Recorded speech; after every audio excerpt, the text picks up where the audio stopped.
Hey everybody, your career engineer right here. And today we're going to talk about a very important topic, the 6 ways that you can destroy your salary negotiations. Yes, 6 ways that you will destroy your salary negotiations. My top 6, right? So pen, paper, y'all know the drill. Get your high tech, high touch note stuff ready. We're going to dive into this because as you're doing your big resets and your new shivot in the career space, let's see how you can get the best deal without sabotaging your efforts. So don't go anywhere. We are coming right back. Check this out. Oh, look, it's coming. So I'm just a little behind, but here we go.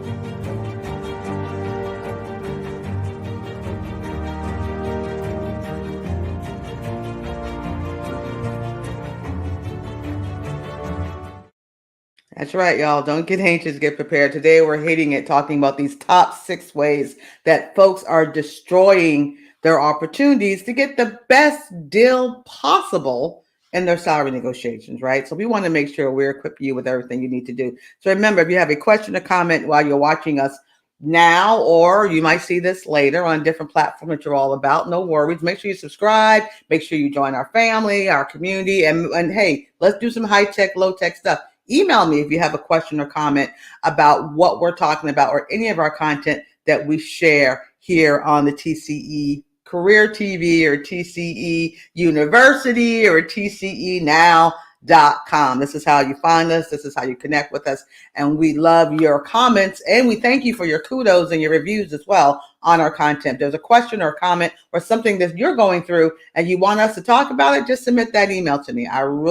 There's lots of opportunity, questions that you guys might ask. It could be on TV or on a show. Okay. And no doubt, make sure you get our TCE Career Business Weekly. Subscribe today. It's a great source for your career, your life, and your business. And for those of you who still don't know who I am your career engineer. Of course, I am your career engineer. So let's jump into what we want to hit into today, because this is some important information. Again, when we're talking about our job offers and what we're doing, and there's the money. It's all about the money. I get it. We want to get a good deal. Well, it really shouldn't be all about the money, but I understand we want to get the best deal possible. So let's go and talk about first things that we need to know about. So one of the first things I want to make sure that folks get, and this is for all of us. I mean, things have really shifted and changed, post pandemic at the time of us having this conversation. Reports come out all the time from the Department of Labor, so DOL.gov, BLS.gov, to get information if you watch this a month from now, right, or whenever, to see where we are in terms of job gains, quits, separations, and hires.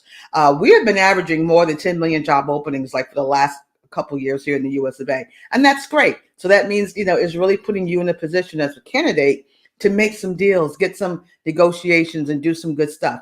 First thing I need you to not do, though, is just always assume that the offer that's presented to you first is always the best. I mean, it could be the best. Sometimes folks will recognize your value and they are not going to play back and forth because they need you. They want you. You've proven yourself. Your push button talent, as a friend of mine used to always say. But there are times that negotiation is involved. So when you assume, which is a dangerous word in the whole recruitment and retention world, you're already putting yourself in a way to make one of those drastic mistakes I'm talking about. So never assume the first offer is the best offer. And there are some things you can do to make sure you can quantify that. Like, for example, is this negotiable? I'm going to say, are we negotiating? Because I like to ask that question too. Are we negotiating? Or is this negotiable? Are we negotiating right now? Is this your best offer? How about that question, right? There's all kind of ways we can ask that. Now, in the previous days, no doubt, those of you coming to the table with exceptional skill sets, 5, 10, 15 years in your spaces and places, you are rock star, you're a performer, mid to senior level and above. Yes, you all knew this. You should always negotiate. But I'm reading some literature now that even at the entry level position, because you all know retention has changed. hiring rates have increased, and things of that nature. And that's also competitive. So we're finding that, of course, do your due diligence, proper due diligence, right? But you can find out a whole lot about salaries now than you could before. I mean, really, it's not that hard. We're in the Google University here. So, but mid to senior level people, you definitely need to heed my warning that a lot of times the first offer isn't the best. But right now, with the way things are going, all of us should just keep an open mind about that. And I mentioned just a moment ago about, there's no excuse now to not know the scale of the industry or the particular specific job title or duty that you're doing. You cannot be unaware. There is no reason to not know. None, besides you not doing research. And even though there's some legislation and policy changes that may happen in the salary world to make sure equity is like up front and center, right, that folks can know where they're coming into, because of course there have been times when one particular group is paid less for the same work than another particular group. We don't want any of that, but I've always had the platform, and please take this as editorial side note from me, that, a lot of times is that certain folks just don't negotiate. Some of us do assume the best. That's it. You gave me that, so boom, you must know how great I am. But if you negotiate, you always have a better opportunity to get a better deal. If you never negotiate, you'll never have an opportunity to get a better deal. So we have to do our research. I've got a couple of links right there. I know they're not hyperlinked on the screen, but I'll do my best to stick it. I mean, the descriptions is hyperlinked. But Own It Online is a really great space. It's, something kind of fueled by our Department of Labor. And DOL.gov also has lots of blogs and information about salaries and scales and things. Of course, a lot of you know Glassdoor. I mean, I have no relationship with any of these. I ain't getting no extra dollars for saying it, but they're just great sources. And I want you to have lots of different sources. Of course, there's salary.com and a bunch of others. And last but not least, you can always Google stuff and you can look at the market. A lot of employers are already sometimes will put their salary requirements, or they'll word it in the description a certain way. So you got to kind of read between the lines right? So, but there's no excuse for you not knowing your scale. I mean, the scale of things could be, 20 grand to 150 grand. Well, that's the scale, right? So and then where you fit in the scale is really the technique. So speaking of where do I fit in the scale, everyone wants the best deal. Everybody wants the most money. But did you make a business case for you getting more? Not just because you want some. Why? I mean, what's the business case? Don't look at it as a personal, well, I'm sorry, you got to give me $3,000 more now because girlfriend over there, I got something. I heard brother over there. No, that's not a business case. What is it about your brand that produces results? And you all know how I feel about us presenting our brands, our career brands in an entrepreneurial spirit, right? Because at the end of the day, people will pay you for my V word. What's my V word? Come on. Value. What's your value? What value do you bring to the table? I know you're expensive. I know you want more money. I know I'm going to have to train you. I'm also going to see how you fit in with the team, right? And all that's costing me money. But the trade-off for that is the value that you're going to also give to me. And how do I define my value? Y'all know me and my PAL. I'm all about that PAL life. How have you performed in the past? How are you performing now? What kind of ideas you got to perform in the future? Accomplishments. Don't have any? Why should I pay you? No accomplishments, which means echo chamber performance, results, solutions, all that good stuff. You ain't accomplished nothing, but you want me to give you top tier of the salary? And how about leadership? Sure, it's great that you are, a manager here or a supervisor there, and that's wonderful. But let's say you're a direct hire. Where have you led? Where have you stepped up? Over and over again. Show me leadership. Yes, you might work for me or with me, but you may have an idea, or you may say, hold your blade, hold on. This might not be the best way to go. Are you strong enough to do that? I pay people good money for that, right? So your value, you've got to make your deal or your negotiations part of a business case. Keep the emotions out of it. It's all about business. I mean, entrepreneurs do that all day long, don't you? So why shouldn't the W-2 or the 1099 world do the same thing? Here's another big mistake that I see a lot of people make, and I've been seeing it for years. It hasn't changed. Even though the world has shifted and things of that nature, this has not changed. Please, you don't need to bring up that money. Oh, by the way, any questions? Here you go with the interview, right? What questions do you have for me? How much money I'm gonna make? What's the vacation policy? What kind of benefits you got? No, negative, right? Don't bring up money first. You should never do that. We know you want the best deal. We all know, and so doesn't the employer. They want the best deal too. But let that person who invited you to the meeting bring up the compensation, bring up the budget. Let them bring. It's the right thing to do. Because that way you kind of, as you're doing your interview strategy, you got your little notes with you. You got your resume with you. You're taking notes and all that kind of good stuff. You can sort of gauge where this is going.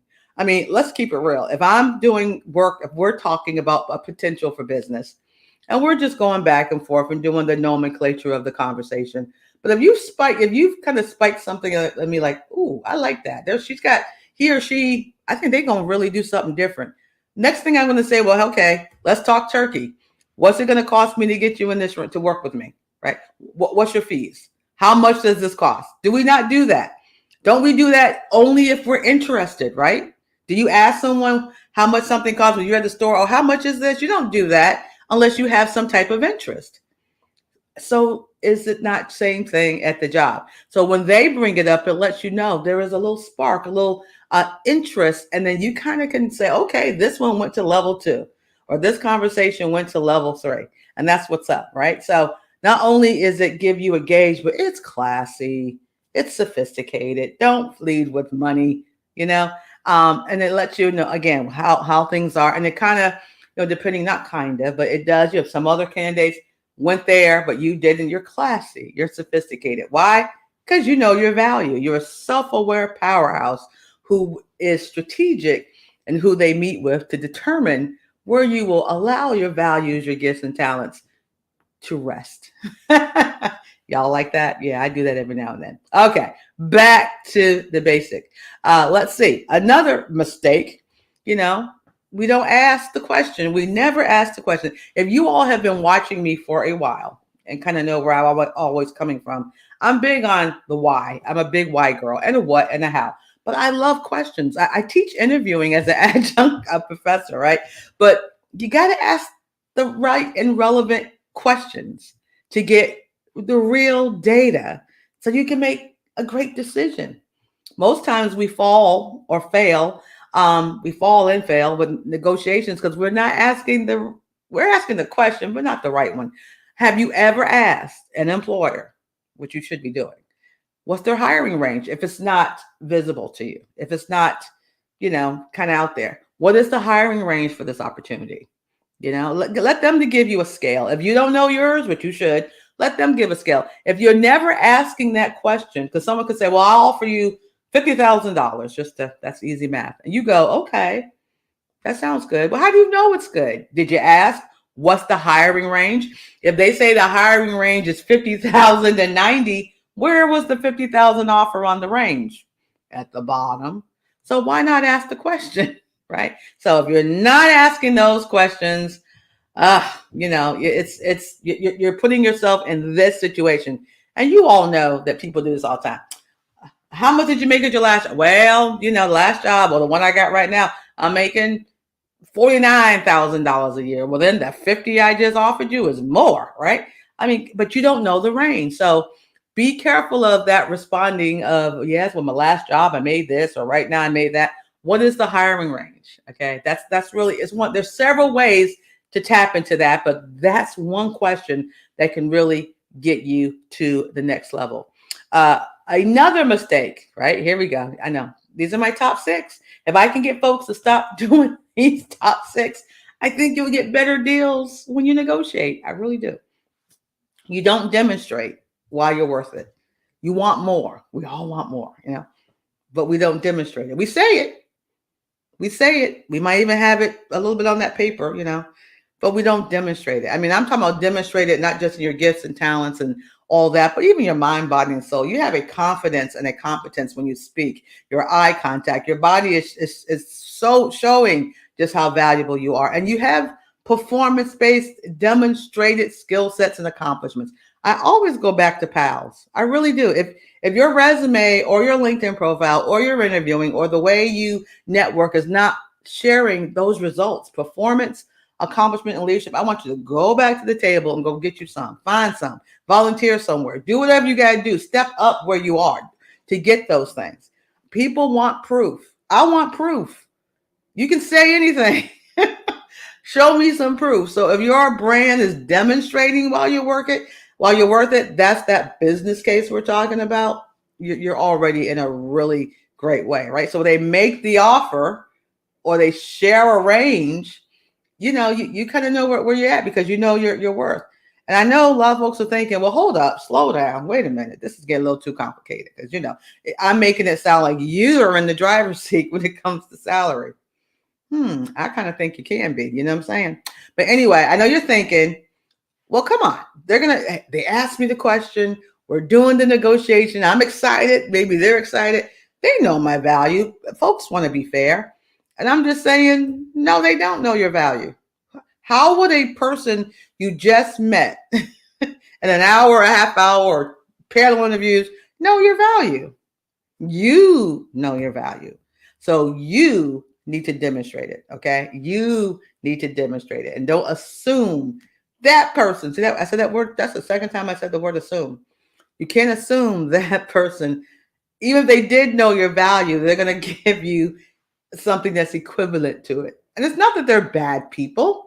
Of course not. It's not that at all. It's just like you. When we go shopping, or let me keep it real. Let me keep it real. When I'm somewhere and I want to buy something, do I not try to get it on sale? I mean, who doesn't? Do you pay top dollar? I mean, you might after some demonstration of the value, after some negotiation, after some intelligent conversation back and forth. I might pay more because the value is more. But come on, when I'm going somewhere, I mean, I go to get a car. I am trying not to pay that dealer sticker price. I'm trying to get me a deal. That's called negotiation. So that same mindset happens at the job. So they're not bad people. They're just trying to get you at the best price they can. And you're trying to get the best deal. And somewhere in the middle is a great opportunity for you to make sure you do not get hustled in that deal making process. So I'm going to do a quick recap again. If you have questions or comments about this particular content or any content that we share here in the TCE world, leave your comment in the comment lines. We'll get back to you, or reach out to me, info@TCE Now. So here's my quick recap, right? My recap of our focus today of my top 6. Stop doing this because it's keeping you from getting a great deal at salaries. I mean, that's not what the title says, but that's what I'm feeling. So number 1, boom, don't accept the first offer as the best. Number 2, not researching your salaries. Come on, you got to research the compensation for your industry. Entrepreneurs, same thing for y'all. Y'all know, come on, look at your competition. What's going on? So you need to research. There's a couple of sources there, but there's more. In worst case, you can Google it. Number 3 of my top is you don't make a business case for why you're worth it. Why should they pay you more? Because you have nice hats? No.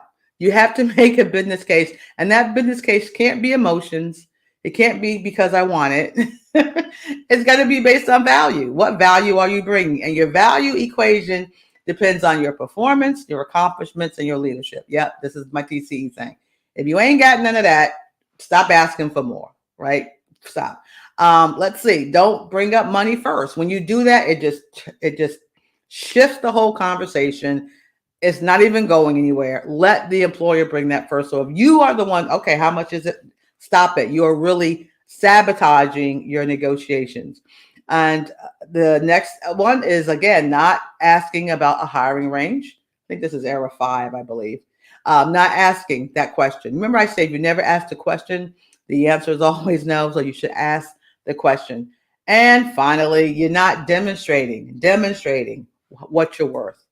More than just saying it, I want to see it. And so there might be opportunities for you to actually demonstrate at the job with some presentation or some type of work sample. But also your brand should be shouting your performance, not what you're responsible for, but what you have done.